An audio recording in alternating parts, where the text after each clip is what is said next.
আজ রাখি পূর্ণিমা আর এইবারের রাখিতে বাবানকে দেওয়ার জন্য এইগুলো কিনেছি। আমি তো সকালে উঠেই স্নান করে নিয়েছি আর তারপরেই বাবানও স্নান করে নিয়েছে। বাবান স্নান করে আসার আগেই মা সব রেডি করে রেখেছিল আর তারপরও স্নান করে আসতেই আমি ওকে রাখিটা পরিয়ে দিয়েছি। এদিকে গত কয়েকদিন ধরেই আমার শরীরটা খুবই খারাপ যাচ্ছে আর তার সাথে মায়েরও শরীর খারাপ করেছে।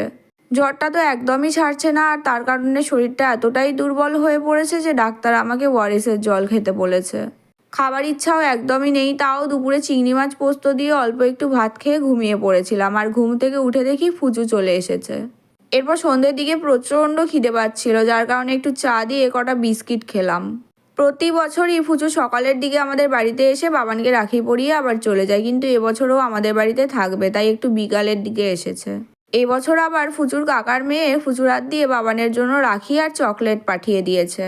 জ্বরের সাথে সাথে আমার কাশিও হচ্ছে, যার কারণে বাপি কাপ সিরাপ আনাতে হয়েছে। এদিকে আজ আবার বাবানের এক বান্ধবীর বাড়ি থেকে আমাদের জন্য এই খাবারগুলো পাঠিয়েছে, তাই রাত্রিবেলা এগুলোই খেয়ে ঘুমাতে চলে গেলাম।